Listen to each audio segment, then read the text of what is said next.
வணக்கம். இன்னைக்கு டாக் ஜட்ஜ்ல இயக்குனர் சுதா கொங்கூரா டைரக்ஷன்ல வெளிவந்திருக்கிற சிவகார்த்திகேயன், ரவி மோகன், அதர்வா மற்றும் ஸ்ரீலால நடிச்ச பராசக்தி படத்தை பத்தி பேச போறோம். அந்த படம் எப்படி இருந்துச்சு, அந்த படம் எனக்கு ஒர்க் அவுட் ஆச்சு அப்படிங்கிறத இதுல இன்னைக்கு டிஸ்கஸ் பண்ண போறோம். Welcome to talk judge.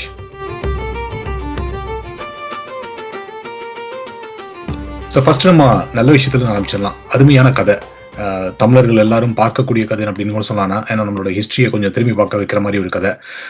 கதையோட பின்புலம் பார்த்தீங்கன்னா 1959 அந்த மொழி போராட்டங்கள் துவங்கிய காலத்திலிருந்து 1965 அது இன்டென்சிஃபை ஆகி அது ஸ்டூடெண்ட் மூமெண்ட்டாக மாறி எப்படி நம்ம அந்த மொழி போராட்டத்தில் வந்து தமிழ் மட்டும் இல்லை எல்லா ரீஜனல் சேர்ந்து வென்றுச்சு அப்படின்றது மாதிரி தான் கதை. ஸோ பிளாட் பொறுத்தளவு சூப்பரான பிளாட்டு. அதில் எதுவுமே ஹிஸ்டாரிக்கலா எந்த அளவுக்கு நான் அதில் அக்யூரேட்டா கொடுக்க முடியுமோ கொடுத்துருக்காங்க. ஃபார் எக்ஸாம்பிள் வந்து அப்ப இருக்கிற பக்தவக்ஷரன் தான் முதலமைச்சர், இந்திரா காந்தி வந்து இன்ஃபர்மேஷன் அண்ட் ப்ராட்காஸ்டிங் மினிஸ்டர் இருந்தாங்க. ஸோ அவங்கள பத்தியான அந்த டைமிங் எல்லாமே கரெக்டாக கொண்டு வந்திருக்காங்க. ஸோ அதுக்கு வந்து கண்டிப்பா நாங்கள் கூடஸ் கொடுக்கலாம். ஸோ கதை தவிர அடுத்தது இன்னும் எனக்கு ரொம்ப பிடிச்சதுன்னு பார்த்தீங்கன்னா நடிப்புல பார்த்தீங்கன்னா ரவி மோகன். இது வந்து ஒரு வித்தியாசமான ரோல். கொஞ்சம் வந்து அவர் வந்து எனக்குள் உடன்ல வந்து இவர் பண்ண மாதிரி அரவிந்த் சுவாமி பண்ண மாதிரியான ஒரு ரோல், ஒரு நெகட்டிவ் கேரக்டர்னு ஒரு ரோல். அதுல அவர் நல்லா பண்ணியிருக்காரு. அவர் வந்து படத்துக்கு பெரிய பலம்னு சொல்லலாம்.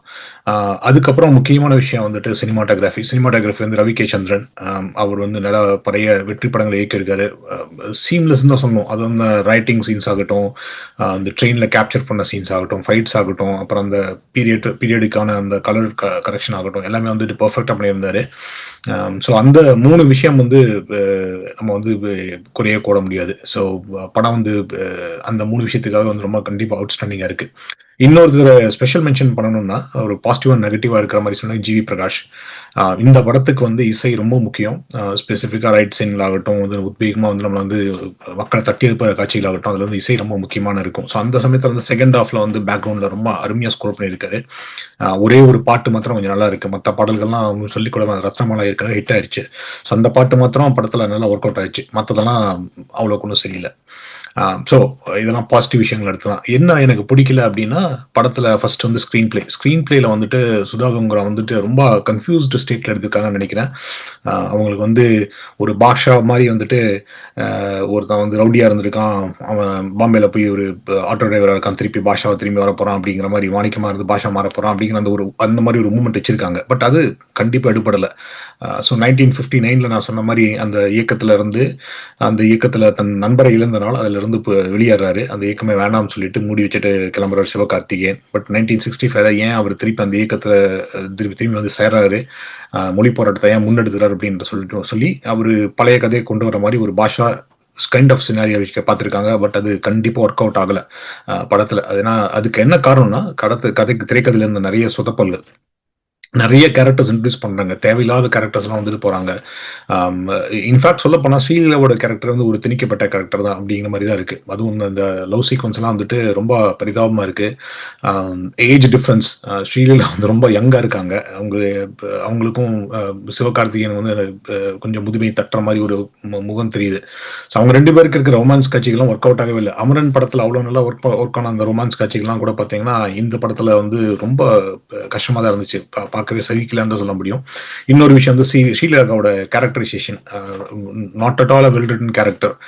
அந்த கேரக்டர் எதுக்கு வருதுன்னே தெரியல. அவங்க எம்பியோட பொண்ணுன்னு சொல்றாங்க, வந்து அங்கங்க சிரிச்சுட்டு ரொம்ப கிரிஞ்சியா ஃபீல் பண்ண வச்சாங்க. எனக்கு ஆக்சுவலா ஸ்ரீலகா ரொம்ப பிடிக்கும். ஏன்னா அவங்க டான்ஸ்க்காக பிடிக்கும். ஸோ அந்த டான்ஸ்னா பாத்தீங்கன்னா இந்த ரத்னமாலா சால்ல ஒரு 2-3 மூமெண்ட் போடுறாங்க, ரிப்பீட்டட் மூமெண்ட் தான். அது ஒண்ணுதான். அது தவிர பாத்தீங்கன்னா படத்துல ஒன்னும் அவங்களுக்கு பேசும்படியான இதுல பாத்திரங்கள் ஃபர்ஸ்ட் பார்ட்ல இல்ல. செகண்ட் பார்ட்ல வந்து அவங்களுக்கும் கொஞ்சம் ரோல் கொடுத்துருக்காங்க. பட் எகைன் அந்த ரோலும் பாத்தீங்கன்னா ஏதோ வந்து ஒரு பெண்ணுக்கு அந்த அவங்க வந்து முக்கியமா கொடுக்கணுமே அப்படிங்கிறதுக்காக திணிக்கப்பட்ட ஒரு விஷயமா தான் இருக்கு. அவங்களோட மேக்கப் ஆகட்டும், அந்த டயத்துல அவங்க இருக்கிறதும் எதுவுமே சரியாவே படத்துக்கு ஜெல்லே ஆகல அப்படின்னு தான் சொல்ல முடியும். வந்து இந்த படத்துக்கு ஏன் பராசக்தின்னு பேர் வச்சாங்கன்னு தெரியல. ஏன்னா இந்த படத்துக்கும் அந்த பராசக்தி அப்படிங்கிற டைட்டிலுக்கும் என்ன சம்பந்தம்னு எனக்கு புரியல. மேபி கலைஞரோட பராசக்தி படத்துல வந்து சிவாஜி கணேசனோட முதல் படமான பராசக்தி இருக்கிறதுனாலதான் அந்த ஒரு காரணம் தான் பார்க்க முடியும். ஆனா இந்த படத்துலயும் கலைஞர் அந்த அளவுக்கு முன்னெடுத்தும் காட்டல. ஸோ பராசக்தின்னு இந்த படத்துக்கு ஏன் பேர் வச்சாங்கன்னு தெரியல. ஸோ ரொம்ப டைட்டிலுக்கும் படத்துக்கும் என்ன தேவைன்னு புரியல. தீ பரவட்டும்னு வச்சிருக்கலாம், இல்ல நீதி பரவட்டும் அப்படின்னு வச்சிருக்கலாம், இல்லை சும்மா தீ, தமிழ் தீ அப்படின்னு கூட வச்சிருக்கலாம், இல்ல தமிழ் போராட்டம்னு வச்சிருக்கலாம். எப்படியான சிம்பிளா வச்சிருக்கலாம். அந்த பராசக்தி அப்படிங்கிற அந்த டைட்டிலுக்கும் இந்த படத்துக்கும் கொஞ்சம் கூட சம்மந்தம் இல்லை அப்படின்னு. இன்னொன்னு வந்து ஸ்கிரீன் பிளே தவிர கேரக்டர் டெவலப்மெண்ட் அப்படின்னு சொன்னா அண்ணாதுரை ஒரு ரெண்டு சீன்ல காட்டுறாங்க, கலைஞர் கருணாநிதி ரெண்டு மூணு சீன்ல காட்டுறாங்க. ரெண்டுமே வந்துட்டு அகெயின் அவங்க காட்டுறப்ப உணர்ச்சி பலமா இருந்தாலும் இதுல போராடுற எல்லாமே என்ன தம்பி தான் அப்படின்னு சொல்லிட்டு பேசுற ஒரு டைலாக் மதன் கார்கே இருக்குதுன்னு நினைக்கிறேன். அந்த ஒரு டைலாக் மட்டும் கொஞ்சம் நல்லா ஒர்க் அவுட் இருக்கு. மற்றதெல்லாம் திருப்பி வந்துட்டு நீதி பரவட்டும் தமிழ் வாழ்க அப்படிங்கிறது மட்டும் தான் இருக்கு. So very very poorly executed screen play தான் இந்த படத்தோட பெரிய பிரச்சனையே. ஃபர்ஸ்ட் ஹாஃப்லாம் ரொம்பவே தூக்கம் பண்ணி படித்து எடுத்துட்டாங்கன்னு சொல்ல முடியும். இந்த படத்துல அந்த ஃபர்ஸ்ட் ஹாஃப் இந்த லவ் சீன்ஸ் எல்லாமே கண்டிப்பா தூக்கி எடுத்துடலாம். அதே மாதிரி அன்வான்ட் கேரக்டர்ஸ், அப்புறம் கோவிந்த்னு ஒருத்தர் வராரு, அப்புறம் திருப்பி இவர் பாஷால இருந்து மாணிக்கத்தை திரும்பி பாஷாவா மாத்திரக்கு இன்னொரு சீக்வன்ஸ் கொண்டு வராங்க. அந்த சீன்ஸ் எல்லாமே ஒட்டவே இல்லை, நத்திங் ரிலேட்டபிள். அதெல்லாம் ரொம்ப உணர்ச்சி மயமெடுக்க வேண்டிய காட்சிகள்லாம் ரொம்பவே விட்டுட்டாங்க அப்படின்னு நினைக்க முடியும். ஸோ அந்த காட்சிகளும் சரியா ஒர்க் அவுட் ஆகல. அடுத்தது ரவிமோகன் வந்து அவர் நடிப்புல தன்னோட பாட்டை நல்லா பண்ணியிருந்தாலும் அவரோட கேரக்டரைசேஷனே சரியில்லை. அவர் வந்து பாதி தமிழர் அப்படின்ற மாதிரி கொண்டு ஆரம்பிக்கிறாங்க. அவங்க அப்பா மேல ஏதோ கோபம் அப்படிங்கிற மாதிரி ஆரம்பிக்கிறாங்க. அதுக்கப்புறம் வந்துட்டு தன்னை வந்து லாயல் இல்லை அப்படின்னு சொல்லிட்டாங்க அப்படின்னு ஒரு கோவத்துல வந்து இந்த லாயல்ட்டிக்காக தான் தன்னோட உயிரை கொடுக்குறாரு அப்படிங்கிறது கொண்டு போய் முடிச்சிருப்பாங்க. ஸோ அந்த கேரக்டர் டெவலப்மெண்ட் ஆச்சும் கிரியேஷன்ல இருந்து டெவலப்மெண்ட் வரைக்கும் ஃபினிஷிங் வரைக்கும் பயங்கர குழப்பம். அவங்களுக்கு சுதாக்கு வந்து ஃபைனலா வந்துட்டு அவர் கொஞ்சம் ஒரு பாசிட்டிவ் சைட்ல காட்டணும் அப்படின்ற மாதிரி எடுத்துட்டு போன மாதிரியும் தெரியுது. But definitely it not work. அது வந்து ஒர்க் அவுட் ஆகல. ஸோ அது மாதிரி நிறைய கேரக்டர்ஸ் இந்த மாதிரி படத்துல வந்துட்டு போறாங்க. இன்னொரு முக்கியமான விஷயம் நான் கவனிச்சது என்னன்னா, சிவகார்த்திகேயனோட ஆக்ஷன் ஹீரோ. ஸோ மாவீரன்ல வந்து அவருக்கு ரொம்ப நல்லா ஒர்க் அவுட் இருந்துச்சு அந்த ஆக்ஷன் ஹீரோ அப்படிங்கிறது. ஏன்னா அதுல வந்து ஒரு ஃபேண்டசி கலந்த ஒரு காமெடிக்கல் ஹீரோ மாதிரி ஒரு கேரக்டர் நல்லா ஒர்க் அவுட் ஆயிருந்துச்சு. பட் அதுக்கப்புறம் அந்த படம் மதராசியில பாத்தீங்கன்னா வித்யுத் ஜமாவால் வந்து அந்த அளவு சூப்பரான பெர்ஃபார்மன்ஸ் கொடுத்திருந்தாரு. நம்ம அதுக்கு விமர்சனம் கொடுத்திருக்கோம். ஸோ ஆனால் அந்த பெர்ஃபார்மன்ஸ் மேட்ச் பண்ற அளவுக்கு சிவகார்த்திகேயனோட ஃபேஷியல் எக்ஸ்பிரஷன் ஆகட்டும், ஆக்ஷன் ஆகட்டும் செட் ஆகல. இந்த படத்துல அது நல்லா தெளிவாவே தெரிஞ்சிருச்சு. ஏன்னா இவ்வளவு ஹீரோஸ், அதாவது ரவிமோகன், அதர்வாலா இருந்தா கூட அதர்வா நல்ல துள்ளலோட நடிச்சிருக்காரு. பட் ஆனால் அவர் வந்து இன்னும் ஒரு சிங்கிள் ஆக்ஷன் ஹீரோ சப்ஜெக்ட் எடுத்துட்டு போக முடியுமே தெரியல. ஸோ அதே பிரச்சனை தான் சிவகார்த்திகேயனுக்கு இருக்கு. அவரால் ஒரு முழு நீள ஆக்ஷன் கதாபாத்திரத்தை தாங்கிக் கொண்டு அந்த படத்தை நகர்த்த முடியுமா அப்படின்றது கொஞ்சம் சந்தேகமா தான் இருக்கு. ஏன்னா ரொம்ப மேபி கொரியோகிராஃபி நல்லா அமையாததுனால அப்படி இருந்திருக்கலாம்னு கூட தோணுது. பட் ஆனா நிஜமாவே அவரோட ஃபேஷியல் எக்ஸ்பிரஷன்ஸ் ஆகட்டும், அவர் நடிச்ச விதமாகட்டும், அவர் பாடி லாங்குவேஜ் வந்து ஒரு ஆக்ஷன் ஹீரோவுக்கான எந்த ஒரு சமஞ்சியும் அவர் உடம்புல இல்ல. ரொம்ப ஸ்ட்ரகிள் பண்ணியிருக்காருன்னு தான் தோணுது. ஸோ ரவிமோகன் கூட பாத்தீங்கன்னா ஃபைட் சீக்வன்ஸ் எல்லாம் ரொம்பவே ஏதோ நடந்தா வந்துட்டு இருக்காரு. அவர் வந்து இந்த ஒரு ஃபாஸ்ட் ஆக்ஷன் அப்படிங்கிற அந்த பேஸ்குள்ளே செட் ஆகல. ஸோ கேமரா பாட்டுக்கு தான் வேலையை ஒரு இடத்துல பார்த்துட்டு இருக்கு, இவங்கலாம் வந்து கொஞ்சம் லாகிங்கா இருக்காங்க அப்படின்னு. So overall performance, extracting performance from the actor அப்படின்னு பாத்தீங்கன்னா யாருமே அந்த அளவுக்கு தெளிவா பண்ணல, except for Atharva and to an extent to Ravi Mohan. அது தவிர வந்துட்டு again another failed attempt from Sudha ஜங்குரா on this part also. கொஞ்சம் நல்லா ஒர்க் அவுட் ஆன கேரக்டர். அது இதே மாதிரி திராபியா படைச்சு ஓரளவுக்கு அந்த டெத் சீன்ல வந்து நல்லா ஒர்க் அவுட் ஆனது அதர்வா தான். அதர்வா ஃபர்ஸ்ட் சீன்ல இன்ட்ரோடியூஸ் பண்றப்ப நமக்கு தெரிஞ்சிடும் இது வந்து ரஞ்சித் படத்துல வர அன்பு மாதிரி போட்டு தள்ளிடுவாங்கன்னு தெரியும். அது மாதிரி அந்த அளவுக்கு கிளியராக தெரிஞ்சிருது நம்மளுக்கு அவர் வந்து சாக தான் போறாரு அப்படின்னு சொல்லிட்டு. பட் ஆனால் எப்படி சாக போறாரு அப்படிங்கிறது அந்த ஸ்கிரீன் பிளே.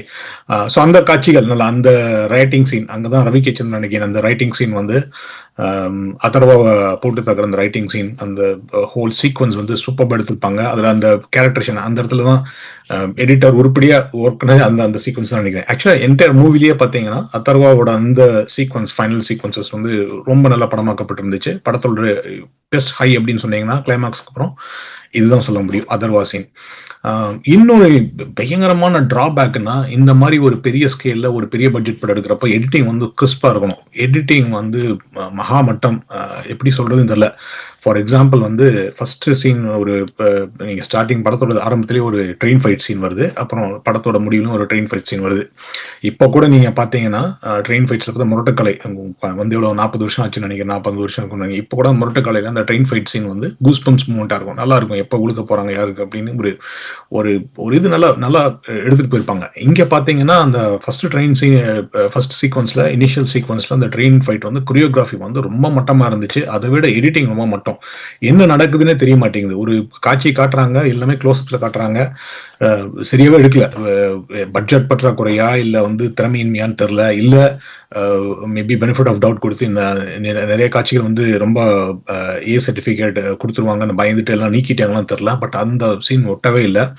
அப்புறம் கிளைமேக்ஸ் ட்ரெயின் ஃபைட் அதே மாதிரி நீங்க இப்போ சமீபத்தில் வந்து ஹிந்தி படங்கள் எல்லாம் பார்த்துருந்தீங்கன்னா, இப்போ ஆங்கில படங்கள்லாம் கம்பேர் பண்ணா கூட ஹிந்தி படத்துலாம் பார்த்தீங்கன்னா train sequence, train on top of train fights எல்லாம் அருமையா வந்திருக்கு. இதுல வந்து அப்பட்டமா கயிறு கட்டி தூக்குறது நல்லா தெரியுது. அவங்க கயிறு கட்டி மேல தூக்கிட்டு திரும்பி வந்து லேண்ட் ஆகிறப்போ அப்படியே சாஃப்ட் லேண்ட் ஆகுறாங்க.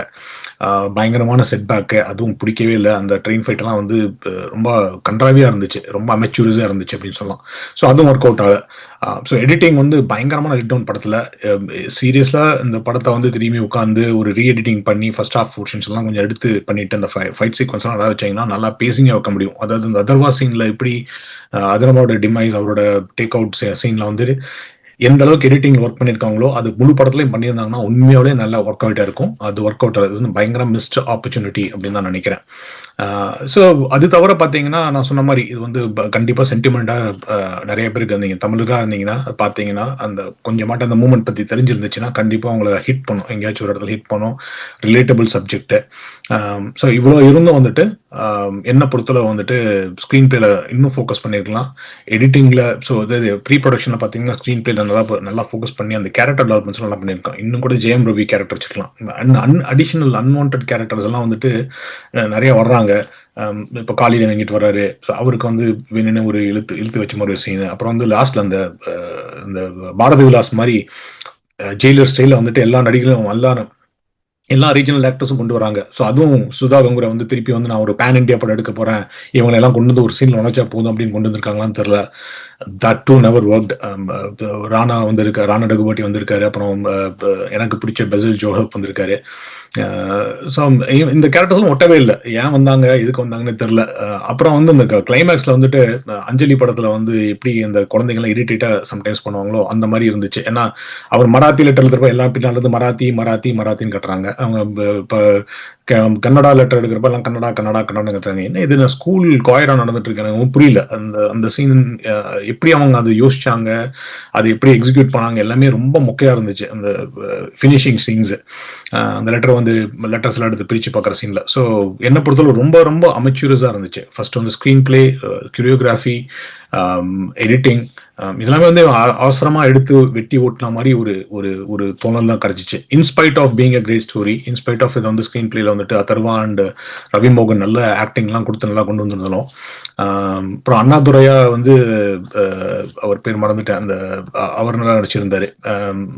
அவர் வந்து நிஜமாவே வந்து அண்ணாதுரை மாதிரியே இருந்துச்சு.